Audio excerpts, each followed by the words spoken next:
Aujourd'hui, le thème de la conférence est le droit naturel, la monarchie qui respecte l'homme tel qu'il est. Comme d'habitude, je vais essayer de ne pas être très long, de tenir à peu près en une demi-heure ou un petit peu moins. Et aujourd'hui, donc, je vais parler de droit naturel de monarchie. Premièrement, je vais rappeler quelques notions de qu'est-ce qu'on a, de définir ce qu'on appelle le droit naturel.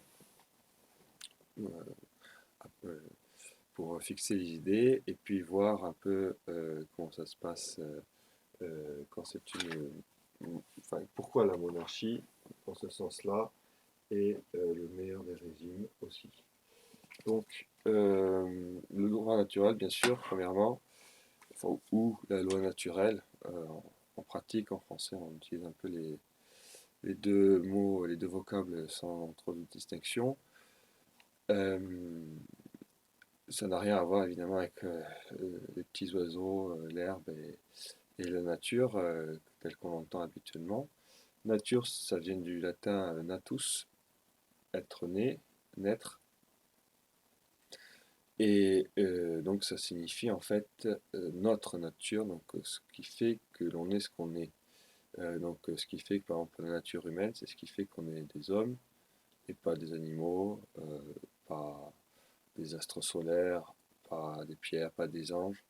Donc c'est ce qui nous distingue en tant qu'être des autres êtres.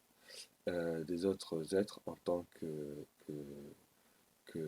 espèce. Euh, ce qui fait et cette nature, nous l'avons à la naissance, c'est pour ça que ça s'appelle nature, en fait, hein, natus. Et on ne peut pas la changer, elle est donnée. On ne peut que l'accepter, ou, enfin, on peut la nier si on veut. Nous sommes des hommes, donc nous sommes libres. Donc on peut toujours nier le réel, mais enfin c'est un réel qui est là et que qu'on ne peut pas faire sans. Alors, et c'est ça qui nous définit en fait. Et dans un certain sens, toutes les idéologies contemporaines ou même plus anciennes nient en partie cette nature humaine. Et c'est ça qui pose des problèmes puisque ça va contre le réel. Par exemple, euh, l'antispécisme qui est à la mode ces derniers temps, qui veut faire croire que l'homme, ben, justement, n'est pas un homme à proprement parler, mais n'est pas différent en nature des animaux, et donc devrait être géré sous le même régime que les animaux, ben, ça pose des problèmes, puisque c'est pas vrai. Quelle est la spécificité de la nature humaine? Juste pour rappeler très simplement ce qu'on apprend dans le catéchisme et ce qu'on dit euh, Aristote et puis l'école puis saint Thomas d'Aquin et toute la théologie catholique derrière, c'est que la nature humaine, en fait, c'est l'union d'un corps et d'une âme, et la mort, c'est quand le corps et l'âme se séparent.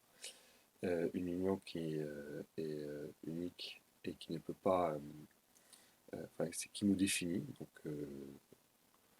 pas de réincarnation, l'âme ne bouge pas d'un corps à un autre. Enfin, le corps est lié à l'âme et chaque âme humaine n'a qu'un seul corps. Euh, voilà. Et l'autre particularité, c'est que si nous avons une part animale, ça c'est tout ce qui est du côté du corps, mais pas que matériel, c'est-à-dire tout ce qui est les passions et toutes les facultés de l'âme qui sont animales, comme l'imagination, la mémoire, etc. Enfin, tous les sens qu'on dit internes. Il y a aussi, et ça c'est ce qui fait la particularité euh, de l'homme, c'est que nous avons notre volonté et notre intelligence, donc qui est liée à cette part animale. Et ça, c'est ce qui nous différencie des anges, puisque les anges sont des purs esprits, donc sans corps, sans passion et sans sens interne. Enfin, ils ont une connaissance directe des choses. Euh, mais c'est ce qui nous différencie aussi des animaux qui n'ont pas d'intelligence et pas de volonté. Donc ça, c'est ce qu'on appelle la nature humaine. Et ensuite, ce qu'on appelle le droit naturel et la loi naturelle, ce sont en fait les lois donc, qui nous commandent, qui nous obligent plutôt pour notre bien. C'est-à-dire que si on ne le respecte pas, ça nous autodétruit. Et qui découlent directement de notre nature. Euh, Par exemple, on dirait que pour une pierre, la nature, euh, pas de souci. Merci pour être venu, ça va être un cours euh, presque particulier. Euh, donc je disais que les naturels, on pourrait, là je vais en parler essentiellement pour les hommes, évidemment, mais on pourrait en parler aussi pour d'autres êtres, et chaque être a sa loi naturelle en fonction de sa nature. Donc on pourrait dire qu'un rocher pesant, sa loi naturelle serait quasiment une loi physique, une loi euh, euh, voilà, de la gravité qui l'a fait tomber, par exemple. Bref. Mais ce qui est important, donc ça c'est pas... Hein, et ces lois-là s'appliquent à nous aussi, évidemment. Personne ne peut vaincre la force de la gravité sur la Terre. Mais c'est pas ça qui est important pour les hommes, c'est que comme nous avons une volonté et une intelligence, ce sont cette loi telle que l'on définit, enfin, qui est inscrite en nous dès notre naissance, et que tout homme de bonne volonté, quelle que soit son époque, quelle que soit son origine, quelles que soient ses capacités, connaît ou peut connaître très facilement. Et en pratique, ça correspond peu ou prou au décalogue de l'Ancien Testament. Euh, Par exemple, tu ne mentiras pas. Et ces genres de choses, c'est ancré en nous. Et il suffit de regarder des enfants pour savoir que quand un enfant ment pour la première fois, alors même qu'on lui a rien appris, ben, il ne se sent pas bien. Il sait bien que c'est pas bien. Comme tu es, comme voler, etc. Donc toutes ces choses qui semblent, qui sont des lois de base. Alors, euh, sur le droit naturel, il y a un petit livre très intéressant donc, ce que je montre ici, de Philippe Pichot, aux éditions Ictus, qui fait une sorte de petite synthèse des notions de base sur le droit naturel et son lien avec la justice. Et donc, je vais juste reprendre les deux ou trois grands auteurs anciens qui parlent du droit naturel, pour juste vous montrer ce que c'est. Alors, euh, donc, dans le monde occidental, disons, le, le premier grand, enfin, il y en a plusieurs, hein, mais enfin, celui qui en parle vraiment directement, c'est cette citation célèbre de Cicéron dans le De Republica qui dit ceci sur le droit naturel. Il est une loi véritable, la droite raison conforme à la nature, donc la nature dans le sens de notre nature telle qu'on en est né, hein, donc, qui n'est pas en contradiction avec nos, euh, euh, nos, nos spécificités en tant qu'homme. Donc il est une loi véritable, la droite raison, conforme à la nature, universelle, immuable, éternelle, dont les ordres invitent au devoir, dont les prohibitions éloignent du mal. Cette loi ne saurait être contredite par une autre, ni rapportée en quelque partie, ni abrogée tout entière. Ni le Sénat ni le peuple ne peuvent nous délier de l'obéissance à cette loi. Elle n'a pas besoin d'un nouvel interprète ou d'un nouveau organe. Elle ne sera pas autre à Rome, autre dans Athènes. Elle ne sera pas demain autre qu'aujourd'hui. Mais dans toutes les nations et dans tous les temps, cette loi régnera toujours une, éternelle, impérissable. Et le guide commun, le roi de toutes les créatures, Dieu lui-même donne naissance, sanction, publicité à cette loi que l'homme ne peut méconnaître sans se fuir lui-même et sans renier sa nature. donc ça, c'est Cicéron, et c'est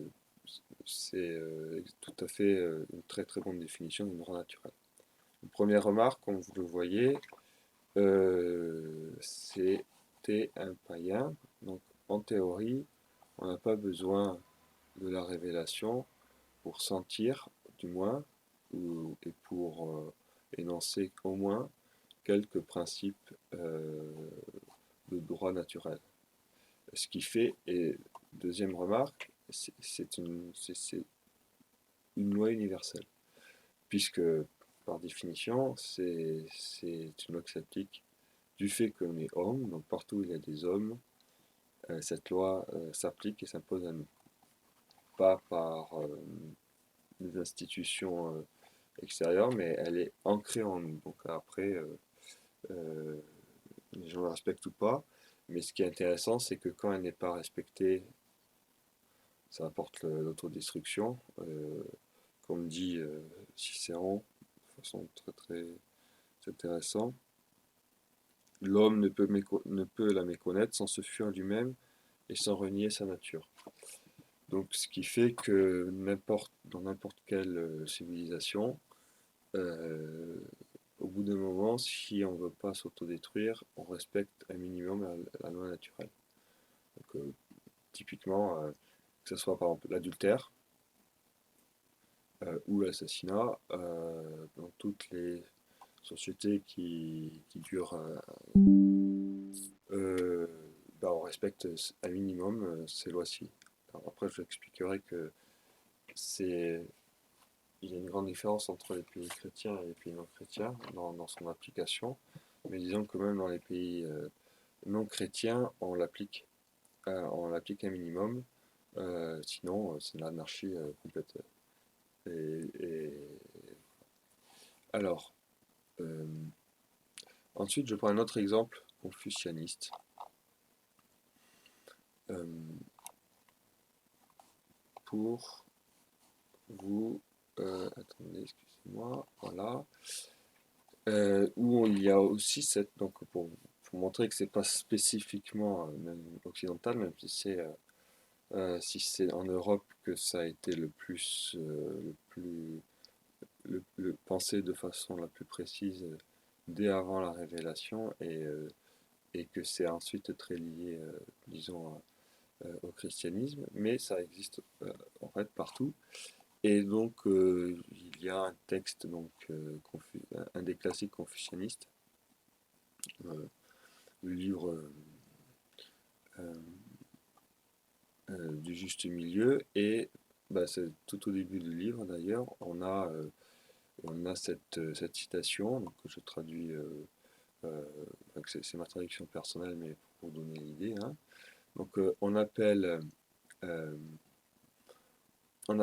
nature ce que commande le ciel, on appelle vertu ou voie, je ne traduis pas vertu parce que je trouve que c'est plus clair, se soumettre à la nature, on appelle enseignement ce qui permet d'accomplir la vertu.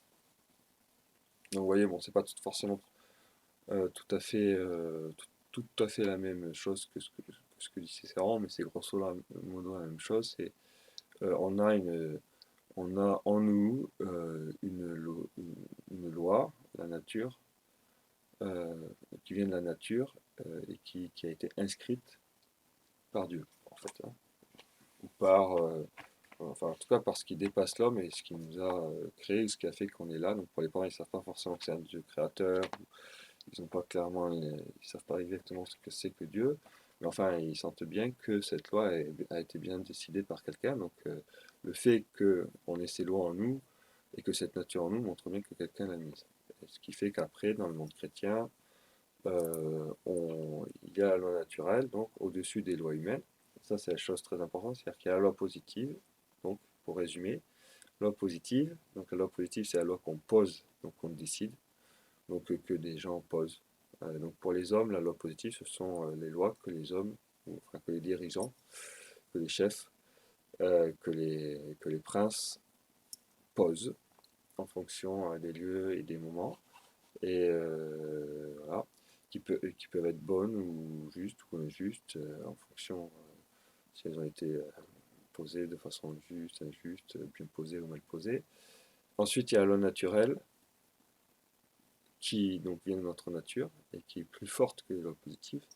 Et en fait, cette hiérarchie des lois, bah, ça c'est quelque chose de classique en droit, hein, c'est comme dans le droit positif, il y a aussi une hiérarchie des lois.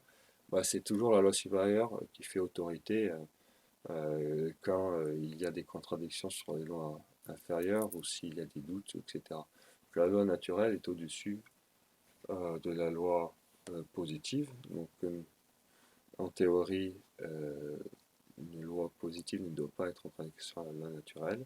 La loi naturelle fait partie de la loi divine. Et la loi divine, ce sont tous les commandements que Dieu donne. Qui, c'est la loi positive pour Dieu, peut-être, qui pose, en plus de ce qui découle de la nature, pour toute sa, pour s'occuper de sa création. Et pour ce qui est des hommes, ben, ce sont toute la loi morale, tous les commandements de l'Église, tout ce qui est plus spécifique que notre nature et tout ce qui concerne la surnature et la relation aussi à Dieu. Aussi, pour préciser, euh, un certain nombre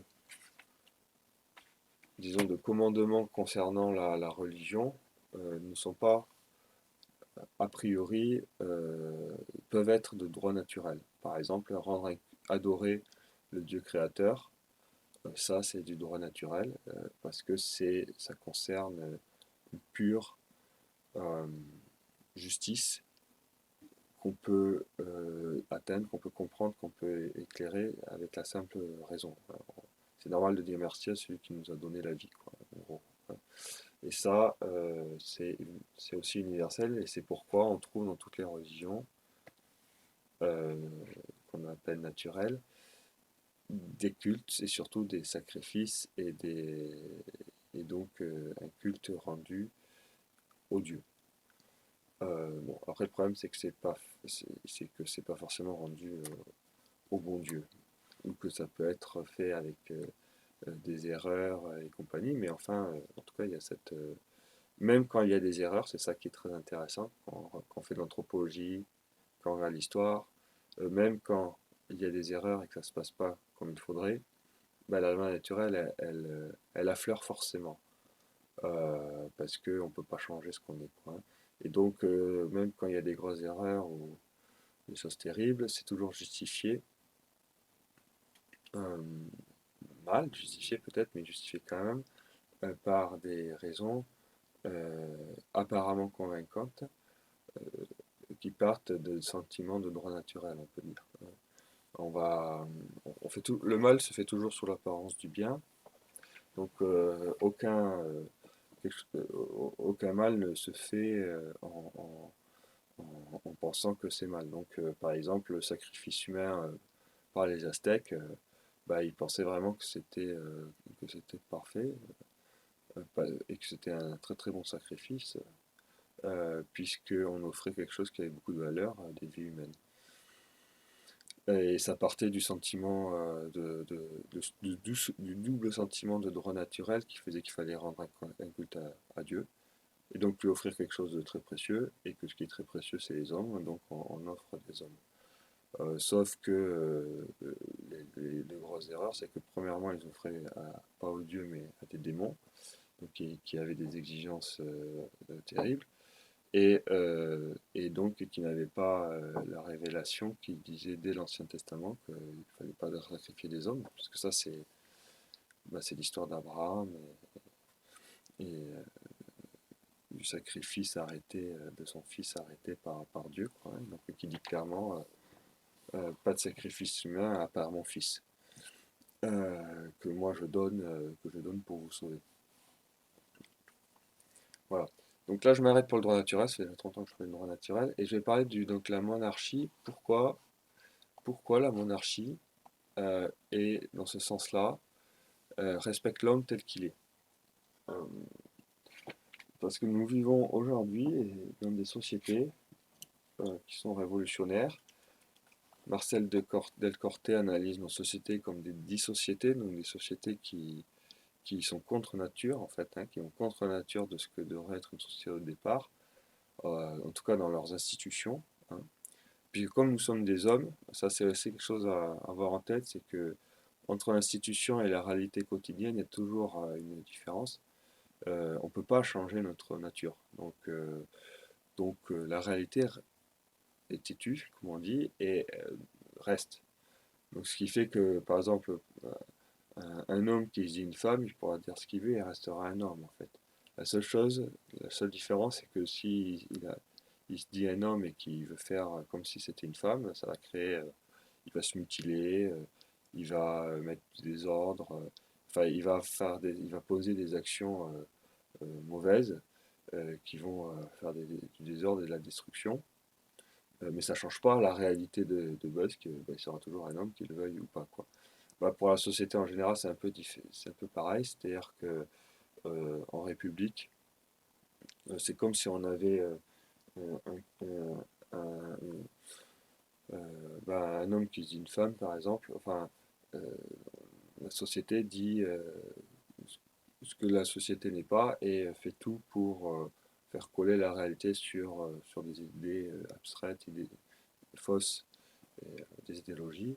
Et ça met du désordre, ça crée de la destruction, etc. Donc dans ce sens-là, les institutions où nous sommes sont contre nature et nous sommes dans une société donc, qui, au lieu d'admettre la nature humaine qui veut que nous sommes un animal politique, par exemple, donc que nous avons besoin de la société pour vivre et que nous vivons dans des corps constitués, la famille, les paroisses, les corps de métier, les corporations donc, euh, le royaume et toutes les associations humaines qui servent à notre perfectionnement. Eh ben, l'institution, par exemple, démocratique républicaine va dire non, euh, voilà, c'est l'individualisme, hein, l'homme se suffit par lui-même et la société est mauvaise, mais on fait avec.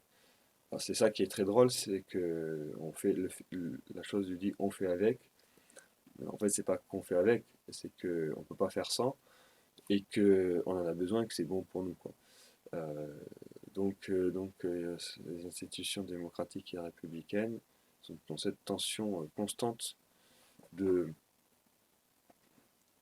bah, ils utilisent en fait la nature puisqu'ils peuvent pas, puisque sans ça on n'existe plus, mais en même temps ils n'arrêtent pas de la contredire dans tous les actes, ce qui fait que ça devient invivable au bout d'un moment. Euh, et à l'inverse, enfin à l'inverse, et le régime monarchique pour la France, et en fait pour tous les pays aussi, est en ce sens-là euh, tout à fait naturel, c'est-à-dire qu'il part de la nature humaine et l'admet déjà, hein, la reconnaît, et la protège et la perfectionne. Euh, et donc c'est dans ce sens-là qu'on dit que la monarchie est un régime naturel, c'est-à-dire qu'il respecte la loi naturelle. Euh, et c'est évidemment beaucoup plus vrai en monde chrétien. En plus, il y a la révélation et où tout est bien ordonné à Dieu en haut, au point que Saint Augustin disait qu'une loi injuste n'est pas une loi, par exemple, hein. Euh, donc ça veut dire que les monarques chrétiens, entre la loi naturelle, qui n'était pas forcément explicitée telle quelle, parce qu'en fait la loi naturelle, avant la modernité qui la nie frontalement, on n'en parle pas vraiment, puisque c'est ce qu'on appelait avant le sens commun, le bon sens.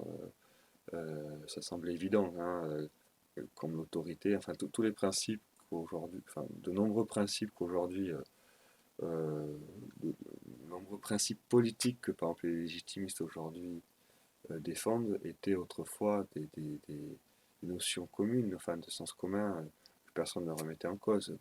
Par exemple l'autorité, que l'autorité était nécessaire, et non seulement nécessaire, mais bénéfique, qui permettait le perfectionnement de ceux qui recevaient l'autorité, hein. Donc, auctoritas en latin, ça veut dire euh, hauteur, euh, mais aussi augmenter.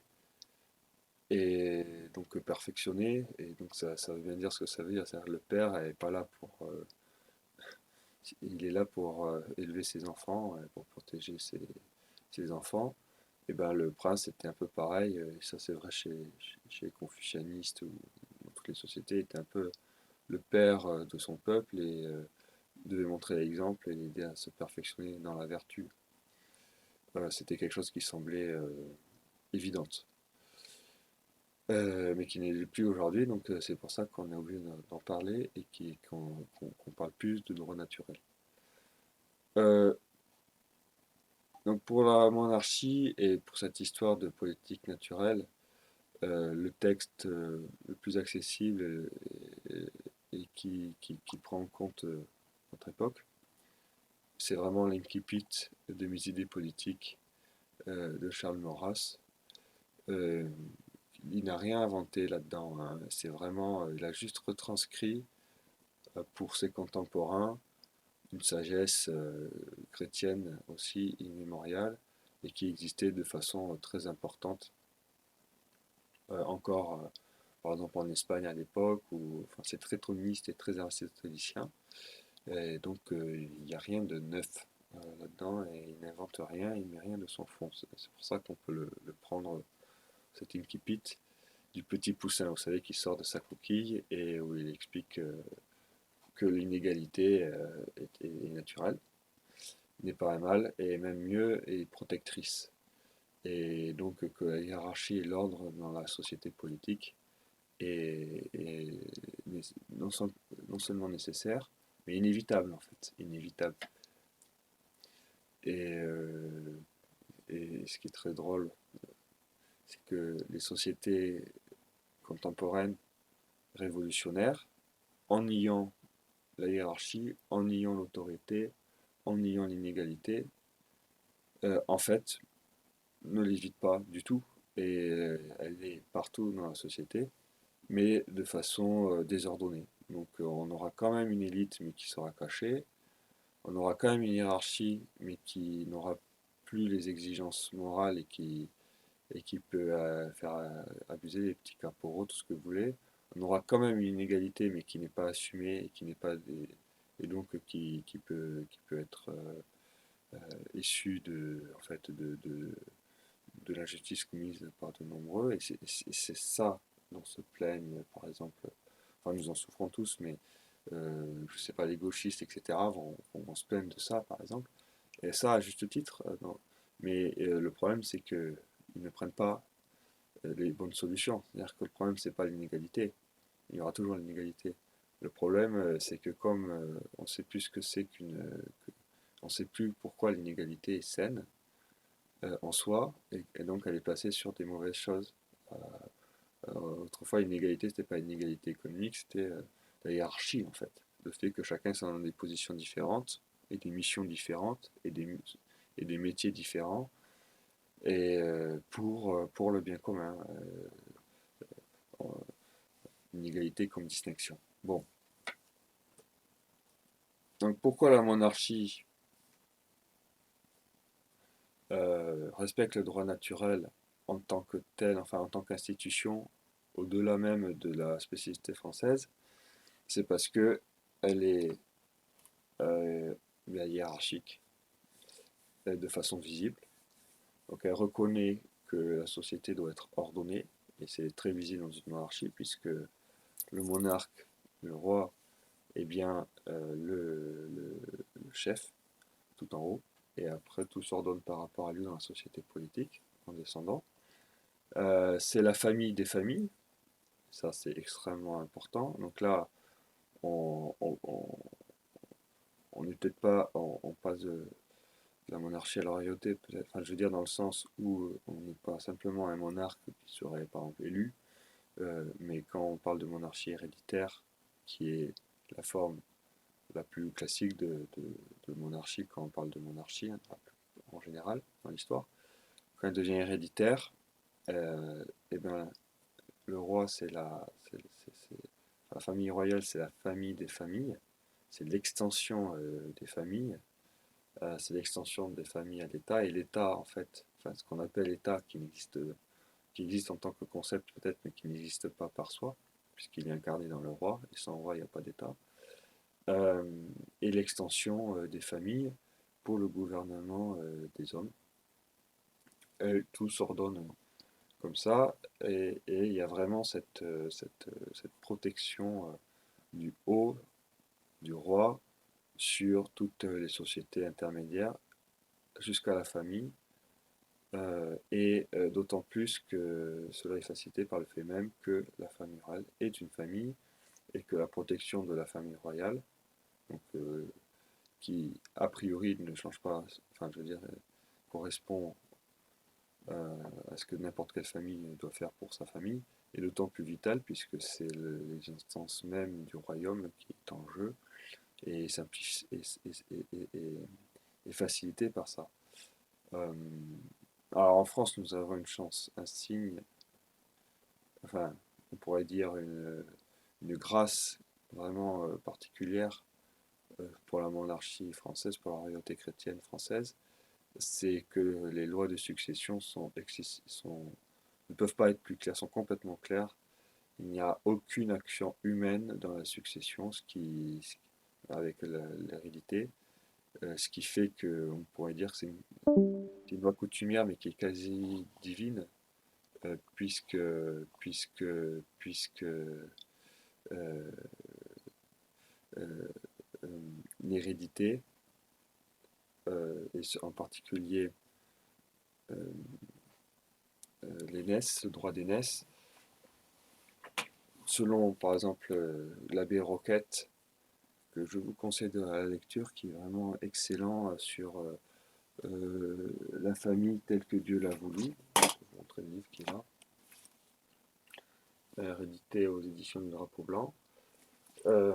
Parle de tous ces problèmes-là et par exemple, il analyse que le droit d'aînesse et puis l'hérédité euh, de primogéniture masculine est une loi quasi divine dans le sens où enfin elle a été voulue par Dieu dans l'Ancien Testament, et quand on regarde l'Ancien Testament, c'est très clair pour les patriarches, et que c'est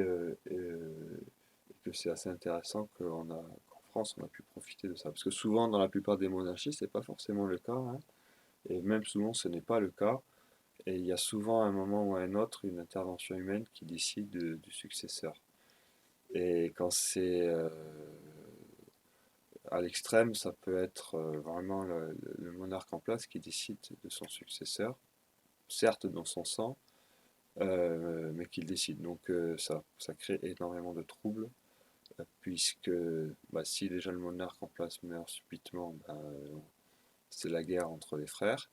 Et dans tous les cas, c'est quand même la guerre plus ou moins entre les frères, puisque ça crée des jalousies, ça crée une concurrence entre les princes de sang, etc. Voilà, ça crée beaucoup de problèmes, et en général, à un certain moment, ça se passe plus ou moins mal. Euh, Ensuite, pourquoi donc il y a l'institution de la monarchie elle-même dans sa nature, dans son caractère hiérarchique, dans le fait que ce soit une famille, même dans le fait que ce soit une autorité, protège, euh, respecte le droit naturel. Et ensuite, on remarque aussi que ce qui est le droit naturel, c'est aussi, par exemple, le gouvernement en conseil, qui est un principe de base euh, de l'ancienne France, l'ancienne monarchie, que toute décision politique, que toute décision plutôt tout simplement, sera prise par celui qui a l'autorité, donc le roi, ou, euh, mais euh, en conseil, c'est-à-dire qu'avant, éclairé par le conseil des gens sages sur le sujet, mais ces conseils sont des conseils, hein, ne sont pas des ordres, et c'est le roi qui décide en fin de compte. Et finalement, c'est ce qui se passe aussi dans la famille. Quand on y réfléchit, le père de famille prend les décisions qui concernent le bien commun de la famille, importantes. Donc, ce qui veut dire deux choses. Parce que déjà, il ne va pas prendre forcément toutes les décisions, hein, il ne prend pas toutes les décisions à la minute. Euh, Par exemple, euh, l'éducation des petits-enfants est essentiellement déléguée à la mère de famille. Et le père n'a pas besoin de prendre beaucoup de décisions. Donc c'est pareil pour le roi dans le royaume. Le roi n'a pas forcément besoin de prendre beaucoup de décisions pour que ça soit efficace. Et alors ça, c'est un signe assez clair et facile à évaluer pour jauger la qualité, enfin, ou le caractère sain ou malsain d'une institution ou d'un pays ou d'un État, c'est la production législative, hein, ou le nombre de décisions qui sont prises. Plus il y a de décisions qui sont prises, moins c'est bon signe, en général. Hein, parce que une société qui fonctionne bien, bah, la tête, par définition, n'a pas besoin d'intervenir beaucoup. Et quand elle intervient fortement, efficacement et de façon juste et bonne. Euh, et le conseil éclairé permet de prendre des lois qui vont être raisonnables, utiles et se soumettant au droit naturel. Bon, et le conseil, par exemple, ça existe aussi en dehors de la sphère chrétienne, mais c'est comme toujours, hein, il n'y a que dans les royautés chrétiennes où on arrive à un degré de perfectionnement et de conscience, enfin, disons oui, de conscience de ce que c'est qu'une institution politique saine qui s'occupe du bien commun qu'on ne voit nulle part ailleurs. Et par exemple, dans la royauté chrétienne française, ce qui est exceptionnel quand on y réfléchit, c'est que on a d'une part ce qu'on appellerait, même si ces vocables sont débattus, enfin je veux dire, il faut faire attention à ce qu'on y met de temps, mais disons de façon grossière, la monarchie absolue dans le sens où vraiment l'autorité du roi ne dépend d'aucun autre homme sur cette terre et ne dépend que de Dieu. Hein, absolutus, ça veut dire ça au départ. Donc il n'y a pas de lien de dépendance euh, par rapport à son autorité sur terre.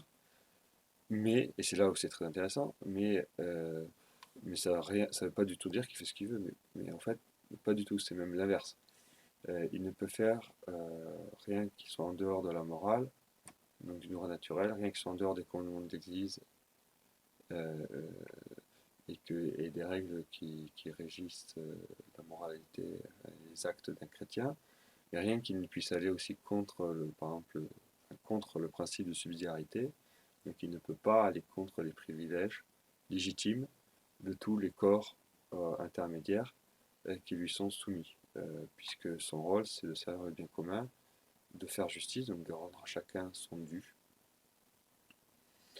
Et donc, dans tout ça, ça peut sembler très abstrait, mais en fait, en vrai, ce qu'il faisait, mais en fait, en vrai, il faisait, et surtout ce qui est très intéressant, c'est qu'il y a des institutions de l'ancienne France qui étaient faites pour vérifier que les lois, enfin oui, que les décisions prises par le roi obéissaient au bien commun. Et ça, ce sont par exemple les parlements. C'est par exemple euh, euh,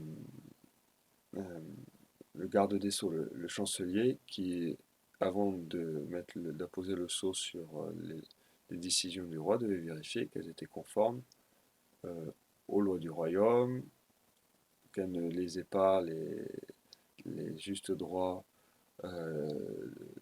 des corps constitués, etc.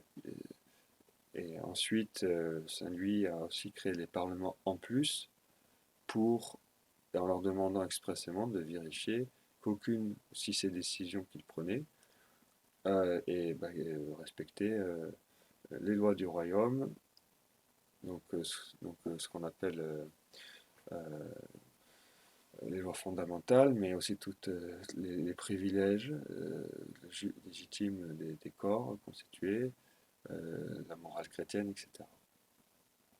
Et l'Église était là aussi pour veiller et n'hésitait pas à excommunier, ou enfin, excommunier c'était extrêmement extrême, il fallait vraiment aller très loin pour arriver à une excommunication, c'est-à-dire qu'il fallait qu'il y ait de nombreuses remontrances qui ne soient pas écoutées, mais en tout cas, enfin, n'hésitez pas à faire remarquer en amont euh, euh, quand il y avait une décision qui semblait pas très bonne. Et ce qui est très intéressant, c'est que de toute façon, comme il y avait cette culture du conseil, euh, il était difficile finalement d'arriver. Il fallait vraiment une volonté ferme d'aller contre des conseils répétés pour faire passer une mauvaise loi, en fait. Et de toute façon, si une loi qui n'était pas forcément très bonne passait, en fin de compte, comme ce sont les juges qui, qui étaient aussi les juges, qui étaient les extensions du roi quelque part, enfin, qui étaient dépositaires de l'autorité royale dans tout le royaume, là, ils pouvaient en fait abolir une loi en pratique en ne l'appliquant plus, puisque dans l'ancien droit, dans l'ancienne France, les juges ne sont pas les esclaves de la loi, ne sont pas la bouche de la loi, comme on dit, euh, parce que l'idéal aujourd'hui dans le droit, c'est que le juge ne fait que dire la loi, point. Dans l'ancien droit, c'était pas du tout ça, c'était les juges sont dépositaires de l'autorité royale, donc ce sont comme des représentants du roi sur place. Donc, ce qui déjà met la pression sur le roi pour choisir de bons représentants, hein, puisque si ces juges font de mauvaises décisions, ça retombe sur lui, hein, il a la responsabilité. Et surtout, c'est que ces juges décident en âme et conscience de leurs décisions dans chaque cas. Et la loi qui doit faire appliquer est une référence, mais qui ne les dédouane pas de leur responsabilité morale sur chaque cas. Donc il y a les lois, et puis il y a les cas particuliers, et donc là, ils appliquent, et par définition, un juge euh, peut prendre une décision euh, qui va contre une loi universelle s'il est jugé que dans le cas particulier, en fait, elle ne peut pas s'appliquer ou elle aurait des effets nocifs pour le bien commun, pour la justice, quoi. Euh, bon, et enfin, je vais terminer. Donc, euh, enfin, ouais, un dernier point avant de conclure, et je conclue. C'est aussi sur, parce que à l'heure actuelle, on parle beaucoup d'économie, enfin, on vit dans un monde complètement enfin, économiste, c'est-à-dire qu'on fait passer l'économie avant tout, avant la politique et avant la religion, ce qui est désordre, ce qui est un désordre, hein. Parce que normalement, la religion en haut, d'abord Dieu premier servi, ensuite la politique, c'est-à-dire le bien commun, et enfin l'économie, qui est euh, qui sont les moyens d'assurer la subsistance naturelle. Et pourquoi ça doit être dans cet ordre? C'est tout simplement pour la question de perfection humaine, c'est-à-dire que notre fin ultime, notre but ultime, c'est Dieu. On doit aller vers Dieu, et puis pour aller dans la vision béatifique, c'est notre Créateur, c'est notre fin ultime. Donc c'est la fin la plus haute et la plus noble. Donc c'est elle qui doit commander aux autres fins. Les autres fins doivent être subordonnées à cette fin, à cette fin qui est Dieu, et pour nous qui se concrétise dans la vision béatifique au ciel, si on obéit aux lois divines, et, si Dieu veut. Et ensuite, nous avons le droit naturel, enfin, je veux dire, et la politique. Donc la politique, c'est le perfectionnement, c'est ce que les Grecs, les anciens, appelaient le bien vivre, le, le bonheur. Donc c'est à vivre vertueusement, euh, être un honnête homme, être un bon homme, c'est-à-dire ça, vivre selon la vertu. Euh, donc le bonheur, c'est pas faire ce qu'on veut, le bonheur, c'est vivre selon la vertu, parce que la vertu nous perfectionne.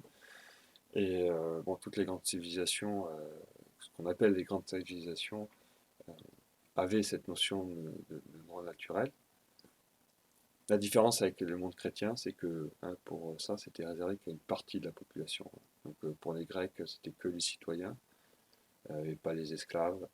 Euh, pour les, pour les populations asiatiques, c'était l'élite, mais pas les intouchables, pas les impurs, euh, pas, pas le paysan de base. Enfin, il y avait des doubles standards, comme on dirait aujourd'hui. C'est-à-dire qu'en fonction de qui vous étiez, vous n'étiez pas appelé à la même vertu, quoi. La vertu était d'abord quelque chose pour les élites, puis ensuite il fallait surtout qu'en bas, ça soit pas trop dégénéré pour pas qu'il y ait trop de désordre, mais on leur demandait pas forcément d'être vertueux. Donc, par exemple, ça se voit pour le mariage. Le mariage était réservé à la préservation des lignées, et pour ce qui était du paysan de base en pays païen, qui se marie ou qui se marie pas, tant que la terre était cultivée, il n'y a pas de souci, quoi. Alors que c'est pas du tout ça dans les mondes chrétiens. Tout le monde est appelé à la vertu, tout le monde est appelé au perfectionnement. Chacun a sa place et dans ses prérogatives, mais d'un point de vue perfectionnement moral, humain et vertueux, tout le monde a été appelé à la même chose, et la royauté chrétienne euh, faisait justice sur ça et assurait que protégeait, protéger tout le monde pour ça, et aider tout le monde à faire ça. Et ça, c'est exceptionnel, c'est révolutionnaire dans l'histoire de l'humanité. Et ça, c'est Jésus-Christ qui a apporté cette révolution-là, qui, qui, qui, qui, qui est une révolution réelle par rapport au monde païen, mais qui n'est pas une révolution au sens moderne du terme que nous n'aimons pas, qui est une restauration en fait de la loi première, et sublimée, accomplie de façon qui n'existait même pas au temps d'Adam et Ève. Euh, euh, mais donc la politique, donc la fin divine, ensuite la fin du bien commun, et ensuite la fin matérielle, la fin du corps quelque part. C'est-à-dire qu'évidemment, si on n'a pas un minimum matériel, si on ne se nourrit pas un minimum, si le corps ne peut pas vivre, ne peut pas survivre, même avant, on ne peut pas bien vivre. Et si on ne vit pas bien, on a du mal à se nous diriger vers Dieu, hein, puisqu'il faut le contempler. Et il faut que notre volonté et notre intelligence, déjà naturellement, soient perfectionnées. Donc les fins sont hiérarchisées: fin divine, religion; le bien commun, la politique; et les fins du survivre, du matériel, l'économie. Euh, et sont subordonnées de cette façon-là, et chacune des fins est subordonnée. Les fins inférieures sont subordonnées aux fins supérieures, sont des moyens pour arriver aux fins supérieures. Mais ce qui est intéressant, c'est que si cette hiérarchie est telle, en pratique,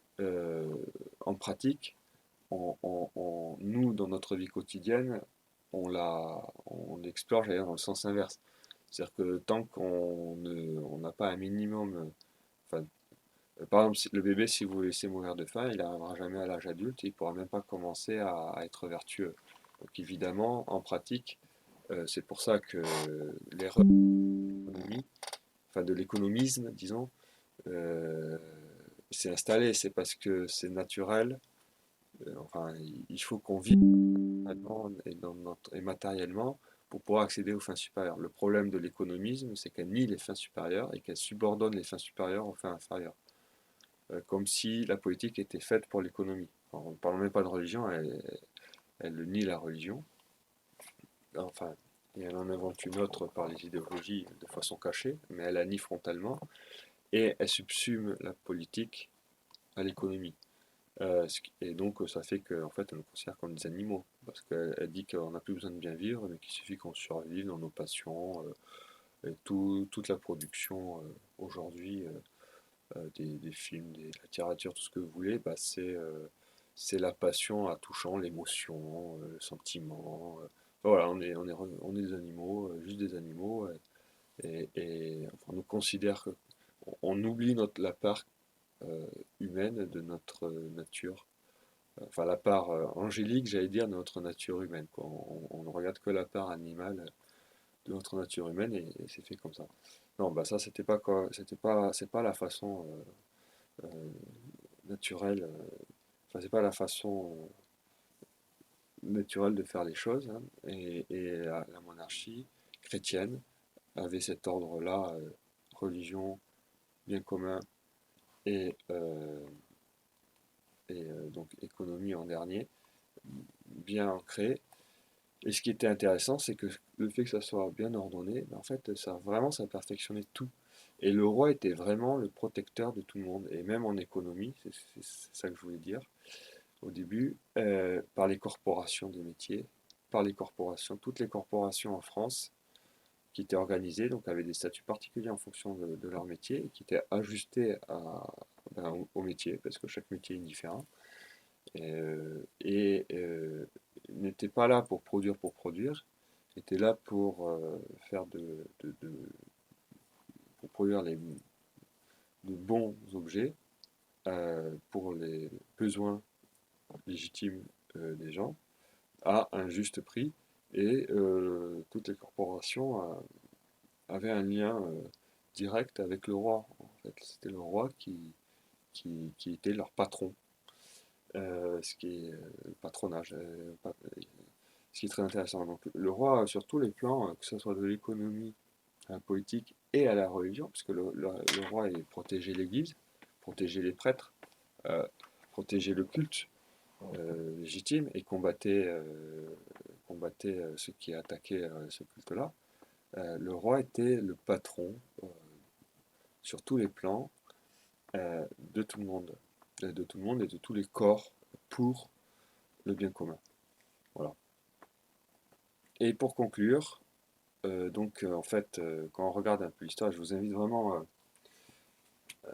peut-être dans un premier temps, voilà, de lire ce petit livre qui est vraiment bien fait, Le droit naturel de Philippe Pichot-Bravard. Aussi de lire ce qui est plus conséquent, hein, et plus épais, mais qui est vraiment, vraiment, vraiment. On en a besoin. Parce que ça, ce qu'il y a dans ce livre, c'est oublié aujourd'hui, mais oublié même dans nos milieux. Parce que, malheureusement, depuis peut-être 3-4 générations, si c'est pas 5 ou 6 générations, on a l'habitude de vivre dans une dissociété. On a perdu l'expérience de ce que c'est qu'une société naturelle, une famille, et- enfin une société naturelle qui fonctionne sainement. Et donc, euh, malgré nous, souvent on a des réflexes individualistes ou on a des réflexes, enfin, euh, on oublie certaines choses. Et ce livre a vraiment est très intéressant parce que euh, voilà, il décoiffe, il nous rappelle des choses qu'on oublie. Euh, et pour, euh, et pour finir, ce que je voudrais dire, c'est que respecter le droit naturel, donc, c'est ce que j'écris souvent, enfin, ce que je répète souvent dans des articles sur Xia Gallier aussi, que je dis souvent, c'est qu'en fait, il n'y a que la religion catholique qui, effectivement et en pratique, euh, protège la loi naturelle.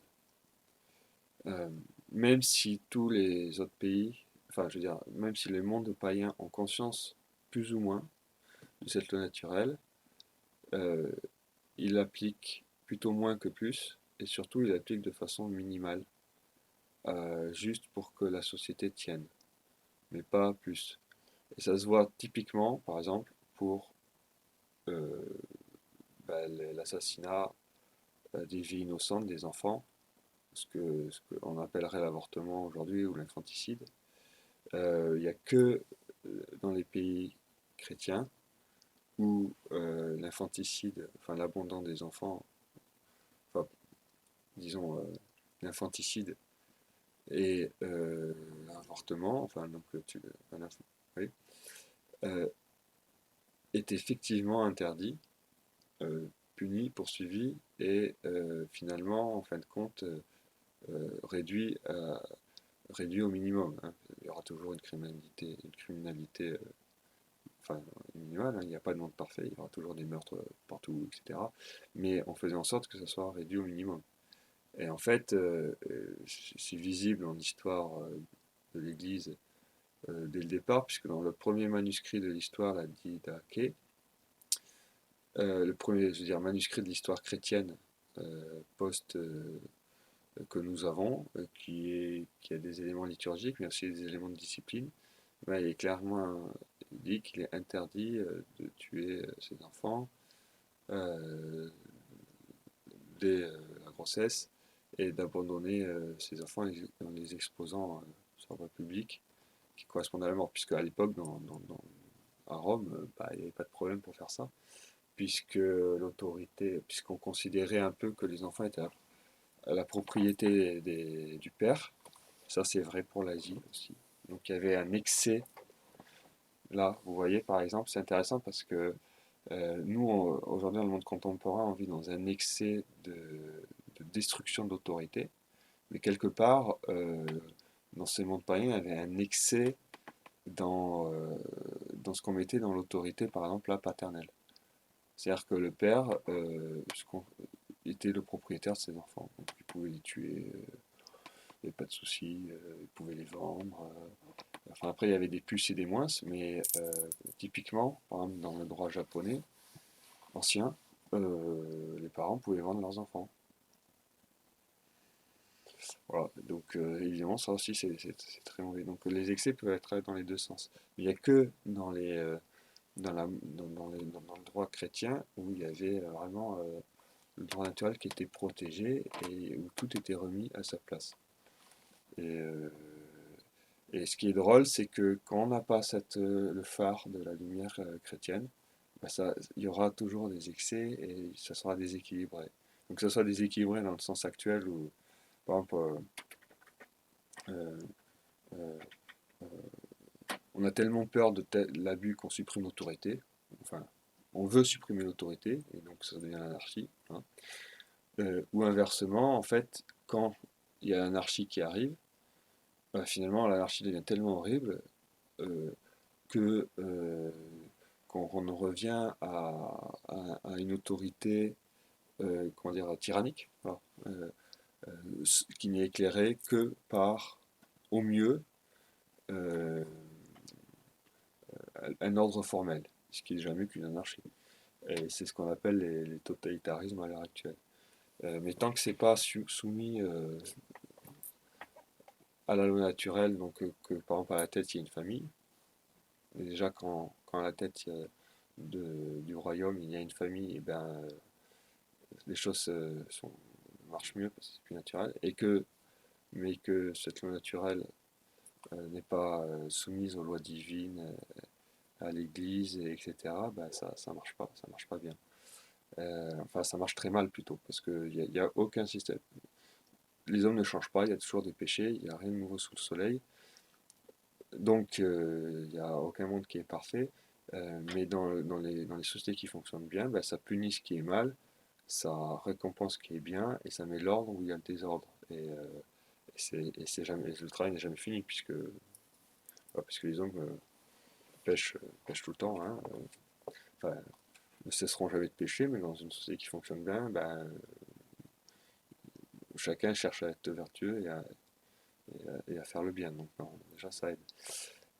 Mais ce que je voulais dire pour terminer, c'est que ce qu'on appelle, voilà, et ça je finirai sur ça, c'est ce qu'on appelle droit naturel aujourd'hui, et, et tel qu'il est formulé, par exemple dans le décalogue, disons, et ou dans un certain sens qui pourrait être formulé euh, euh, dans une partie du droit qu'on dit moderne et exprimé par les droits de l'homme, euh, qui, euh, alors, qui est très mauvais, hein, les droits de l'homme, puisque ça supprime Dieu et ça met l'homme à la place de Dieu, donc c'est catastrophique.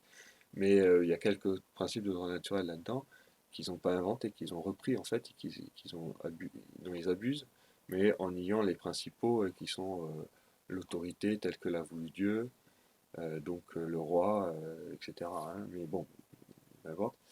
Euh, euh, bah, en fait, c'est la formulation naturelle, je veux dire, la formulation du droit naturel tel qu'on l'a a été su en fait de millénaires chrétiens qui a, grâce à la lumière de la révélation, qui a perfectionné l'expression de la loi naturelle à un degré jamais atteint.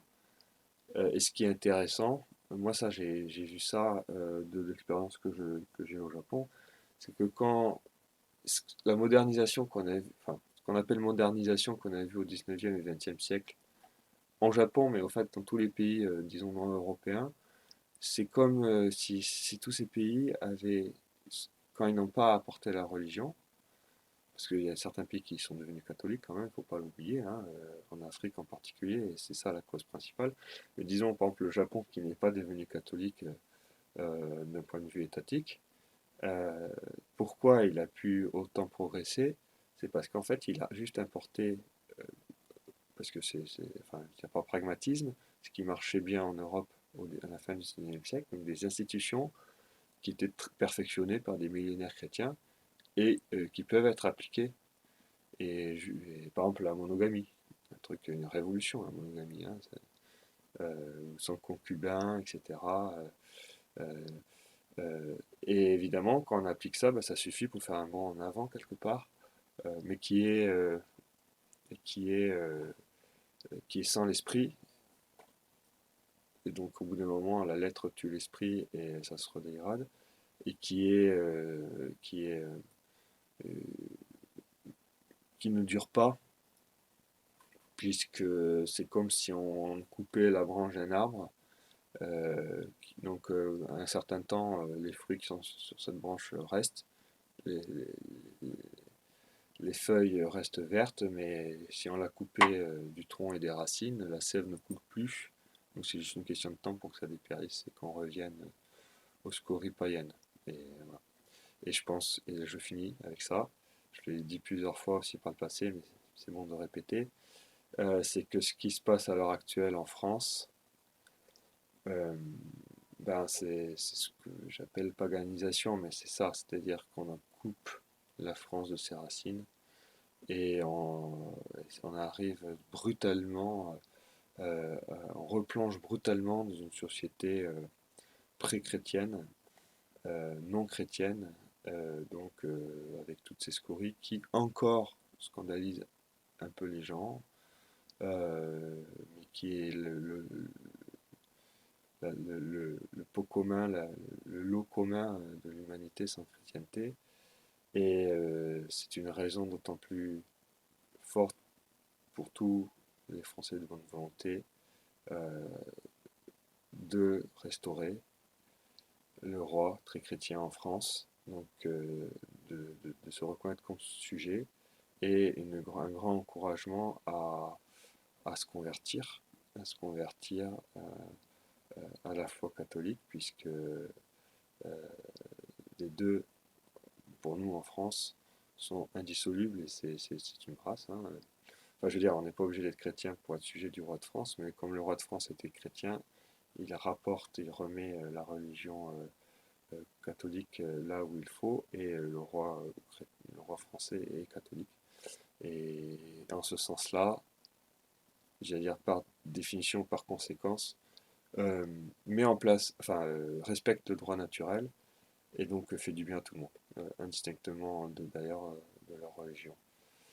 Voilà, donc je finirai avec ça et je vous laisse poser vos questions si vous en avez. Merci de votre écoute.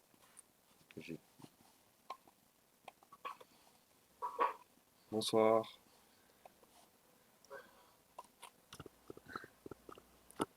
Voilà, ou pas, comme vous voulez, ou des commentaires, c'est très bien aussi. Excusez-moi, tu vas parler. Oui. Oui, j'écoute Olivier, si tu as des questions, tu peux y aller. Oui, c'est-à-dire que en ce moment, les royautés que nous avons en Europe sont pas très catholiques. Bon, je pense pas seulement aux monarchies du Nord, je pense surtout à la Belgique et à l'Espagne qui ont pourtant une tradition catholique, mais on a l'impression que ce sont des monarchies, enfin, bon, à la tête de l'État, bon, il y a un arbitre, il y a quelque chose, mais il est faible, quoi. Oui, le Luxembourg aussi. Il est faible et on n'a pas l'impression que le droit naturel soit tellement respecté.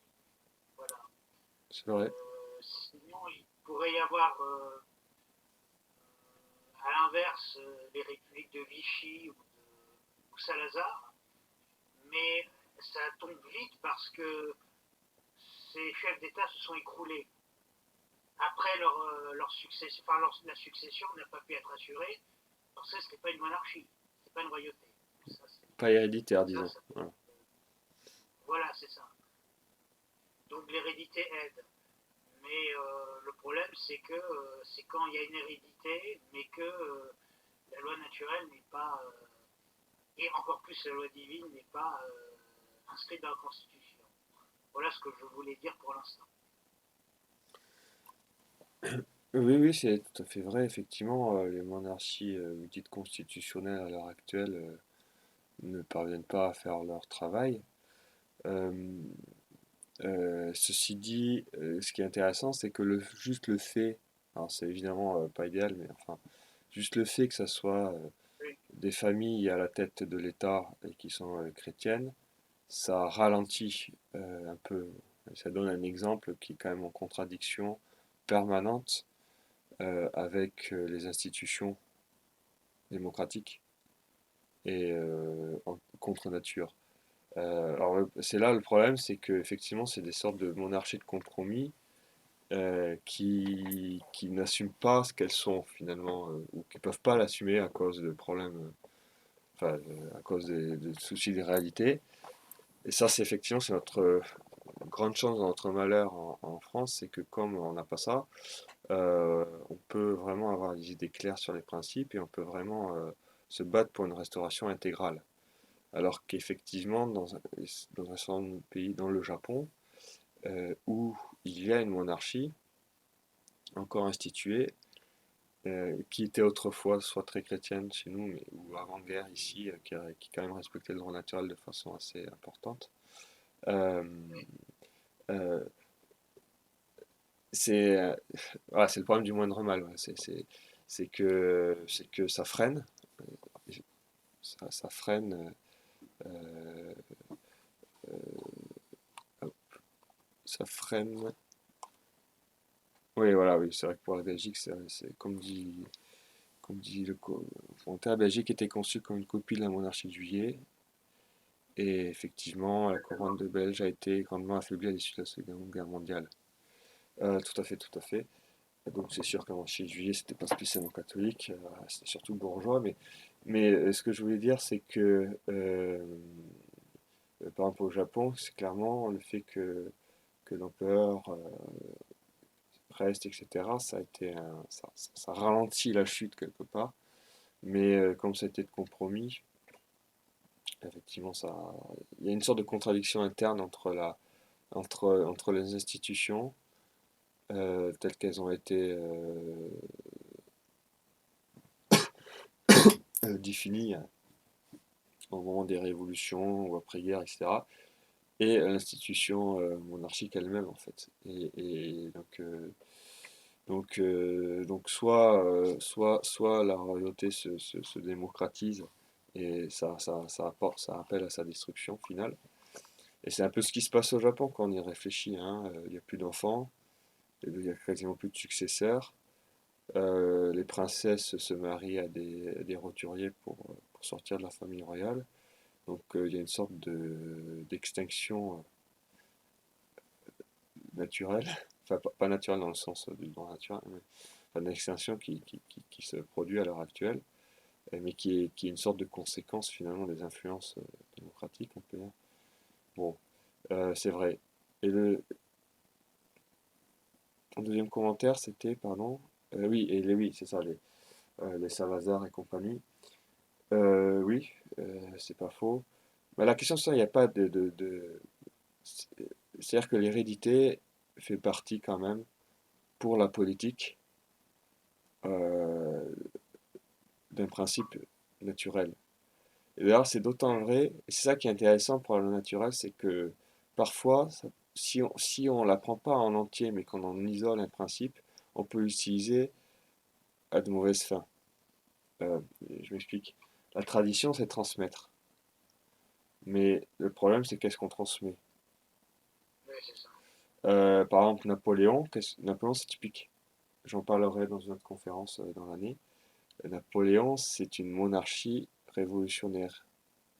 Enfin, finalement, ça n'a pas fonctionné, mais quand Napoléon devient empereur, il est poussé par tous les révolutionnaires, et en particulier les conventionnels, CIS et compagnie, donc les révolutionnaires de la première heure qui sont encore vivants à ce moment-là, de, euh, enfin de créer, d'institutionnaliser une monarchie en fait. Enfin, c'est-à-dire d'avoir un successeur et que le titre d'empereur se, se- se- se transmette. Pourquoi? C'était pour pérenniser l'héritage de la Révolution. Alors c'est très intéressant parce que donc même les révolutionnaires, au fin de compte, sont obligés de prendre en compte ce droit naturel. Ils savent très, on sait très bien que pour qu'il y a c'est dans la famille qu'on transmet. Donc si au bout d'un moment il n'y a pas d'hérédité, on ne peut pas transmettre sur le long terme. Sauf que bon, la révolution est tellement contre nature qu'elle détruit la famille au bout d'un moment, donc il y a un problème. Mais c'est quand même assez intéressant voilà, que les révolutionnaires, en fin de compte, ont voulu refaire une monarchie pour transmettre leur chose. Ce qui prouve bien que c'est de droit naturel et que la monarchie est le meilleur des régimes pour transmettre. La question, c'est qu'est-ce qu'on transmet. Mais bon, ceci dit, si quelque chose se transmet sur le très long terme, disons qu'au minimum, c'est que ça ne doit pas être excessivement contre nature, puisque ce qui est contre nature est destructeur. Donc, si ça survit sur le long terme, c'est qu'au moins, c'est pas frontalement contre nature, même si c'est pas bon. Donc c'est pour ça que, je sais pas, mon royauté japonaise, par exemple, euh, assure, même si elle pouvait, voilà, c'est le problème à l'heure actuelle en Espagne ou quoi, même si elles font pas leur boulot, elles peuvent maintenir à flot un minimum je dirais même de façon indirecte ou implicite, ou juste par leur existence, vous voyez, d'incarner quelque chose, d'incarner que l'État soit pas juste une abstraction, enfin, voilà, ça permet d'adoucir un peu les choses, même si évidemment c'est pas du tout idéal. Bon, enfin, disons, chacun nos problèmes. Nous en France, on n'a pas ce problème, et on n'est pas japonais, on n'est pas espagnol, on n'est pas belge. Et donc Oui. on a la chance de ne pas avoir ce problème quelque part, même si nos malheurs quotidiens sont plus grands, mais ce qui nous permet de pouvoir vraiment affirmer et se battre pour une restauration intégrale sans, sans avoir à se poser cette question-là, puisque les institutions sont frontalement et clairement et manifestement, enfin c'est assumé en contre-nature, anti-monarchique, enfin anti-royal plutôt, parce qu'en fait oui, c'est très autocrate quelque part la République, euh, et, euh, et anti-catholique. Donc au moins c'est clair quoi. Voilà. C'est l'avantage. C'est clair, tout est clair. Parce que j'avais d'ailleurs, je vais reprendre ça au sens inverse, c'est parce qu'il y avait un Belge qui connaissait mes convictions monarchistes, et il me dit mieux vaut une monarchie constitutionnelle qu'une monarchie dictatoriale. Mais il n'a jamais été question de monarchie dictatoriale chez moi. Enfin, pas chez moi, mais ça a été plutôt une monarchie chrétienne. Alors, je ne savais pas quoi lui répondre. Euh, Si ce n'est qu'une monarchie absolue, c'est pas une dictature. C'est C'est pas ça ça. du tout. Bah là, ce qu'il faut répondre, Ou c'est que, alors, enfin, par exemple, dans ce cas précis, et pour la France, c'est clair et manifeste et évident. Il suffit de faire un peu d'histoire pour le savoir. Bah, c'est que la monarchie très chrétienne était constitutionnelle. Mais la c'est ça. constitution n'était pas écrite et elle était coutumière. Donc c'est pas les hommes qui décidaient la constitution du pays. En fait, c'était Dieu indirectement. Enfin, c'était Dieu directement dans la famille royale et indirectement par les coutumes, parce que les coutumes, comment dire, sont pas, c'est pas des lois données par Dieu évidemment. Enfin, je veux dire, c'est pas des lois données par Dieu de façon positive. C'est une sorte de pratique Oui, euh, qui se, qui s'institutionnalise et, euh, et qui devient coutume parce qu'on se rend compte que ça marche beaucoup mieux quand on fait comme ça. Et ben en France, on a eu depuis UKP, clairement, on a une constitution non écrite, non écrite et ça c'est très important, coutumière en France. Et de plus, elle était doublement constitutionnelle. Ben ça, c'est ce que tu dis Philippe Pichot-Bravard, pas dans ce livre, hein, mais dans sa thèse. en particulier sur les parlements, à un constitutionnalisme aussi d'Ancien Régime, c'est-à-dire qu'en plus de ces lois fondamentales, donc, qui régissent la succession et ce que peut faire ou ne peut pas faire le roi avec la couronne, donc par exemple le roi ne peut pas céder, enfin le domaine, enfin le royaume est inaliénable, hein, par exemple. Euh, En plus, il y a aussi la morale chrétienne, les devoirs du chrétien, et puis les privilèges de l'Église, des corps de métier, des régions, donc des provinces plutôt, pour le dire exactement, ouais, des, des familles, des nobles, ou pas les nobles, des autres aussi, des villages, des bastilles, tout ce que vous voulez. Et donc, en fait, le pouvoir du roi, dans ce sens-là, était limité par tout ça, mais n'était pas limité par dépendance démocratique à une autorité qui serait en bas. Non, non, non. Il était quand même absolu. Et c'est ce qui faisait que justement, alors, parce que bon, dictatorial, évidemment, je pense que dans la bouche de cet ami, ça voulait dire tyrannique en Oui, fait, hein. Parce que oui, bon, c'est-à-dire tyrannique, c'est ça. voilà. Bah, c'était C'est au sens romain. voilà, c'est pas le sens romain, voilà. C'était l'inverse. La royauté chrétienne était l'inverse de toute tyrannie, mais à tous les niveaux, à tous les niveaux. Donc, et donc il n'y a pas de, y a pas de- Et inversement, il faudrait dire qu'aujourd'hui, nos démocraties sont tyranniques par définition, puisque en, en- en théorie, on dit que la souveraineté est au peuple, donc c'est le bon vouloir du peuple, enfin, ou de la majorité. Ben, la majorité, on sait très bien, enfin, le bon vouloir du peuple, c'est gentil, mais c'est le plus petit dénominateur commun, quoi. Donc, au mieux, c'est le moins bien, hein. Au pire, ça peut être vraiment n'importe quoi. Et puis surtout, on sait très bien que, en fait, la volonté générale, elle est décidée par un petit nombre qui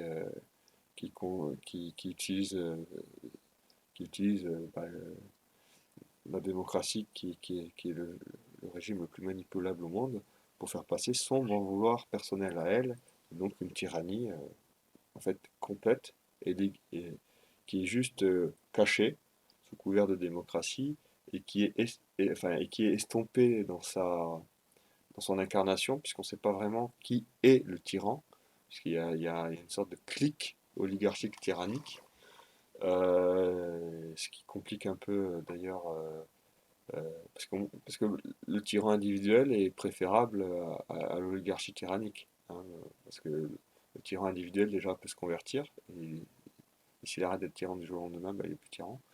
Et il peut aussi, le tyrannicide ça existe, et une fois que le tyran est mort, c'est fini aussi, quoi. Le problème en démocratie, c'est que c'est une hydre avec les têtes qui repoussent, donc ça, c'est sûr que ça complique. C'est pour ça que l'autorité, dans tous les cas, est toujours plus saine que l'autorité niée, hein, même quand elle est tyrannique. Parce que une tyrannie peut se convertir, un tyran peut se convertir, quoi, alors que quand on a une oligarchie tyrannique, euh, il faudrait qu'il y ait des conversions en masse pour qu'ils arrêtent d'être Ça, tyrans, quoi. ça se renverse. Voilà, c'est plus compliqué. Mais donc, bon, en fait, pour répondre à cette histoire de monarchie constitutionnelle, ce qu'il faut dire, c'est que la royauté chrétienne était constitutionnelle. Il y a la coutume, il y a les lois fondamentales, il y a la morale chrétienne, il y a les devoirs du chrétien dans l'Église catholique, il y a les privilèges, lois privées.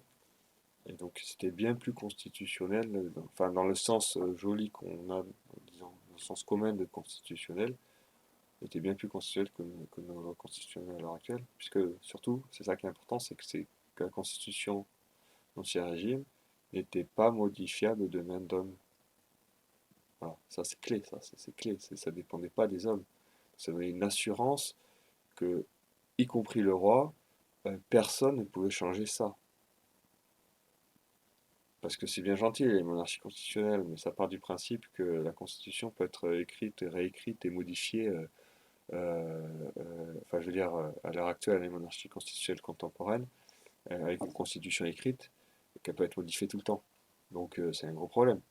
Joseph de Maistre critique beaucoup d'ailleurs le fait qu'on écrive la Constitution, même si c'était même si on ne faisait qu'écrire la Constitution traditionnelle, puisque le fait même de l'écrire prouverait que premièrement elle est attaquée, donc déjà qu'il y a un problème, mais que deuxièmement ça met en place la possibilité qu'on la change.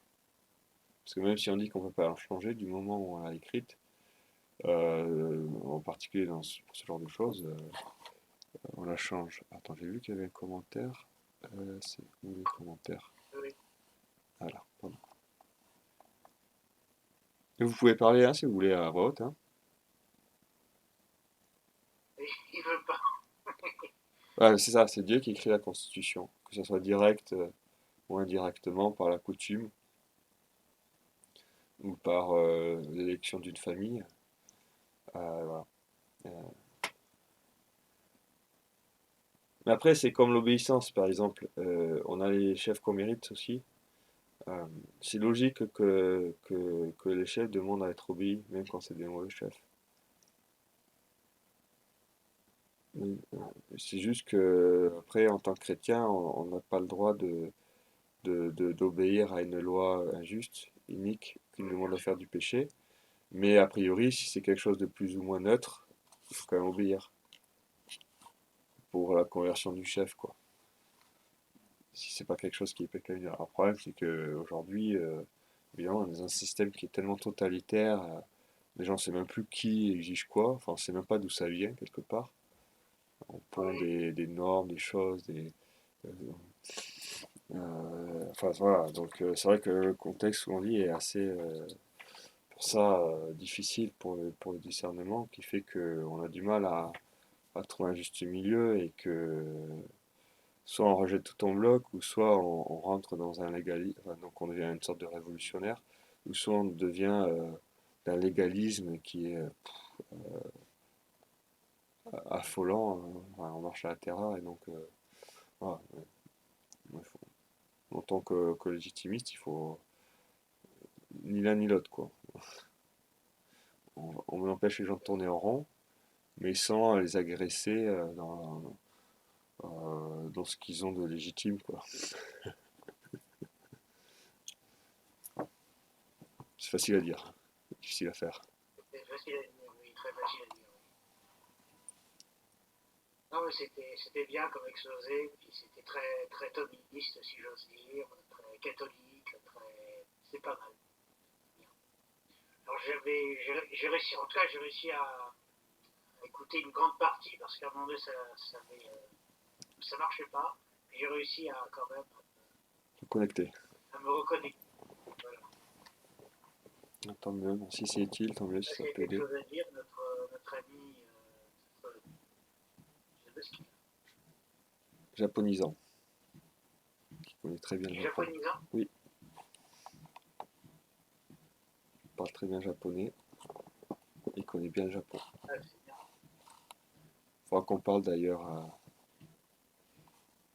à part, Oui, à l'occasion. à part du Discord. Oui, voilà, c'est quand même intéressant. Un japonisant, si il y a des choses à faire avec le Japon, peut-être. Ça sera un autre sujet. Bon, Oui, mais s'il n'y a pas d'autres questions, je propose oui, qu'on je conclue. vais arrêter. Il est déjà tard pour vous aussi, je pense. 23h, 22h31. D'accord, ça reste acceptable. Donc si pas d'autres questions, je propose qu'on finisse par une courte prière.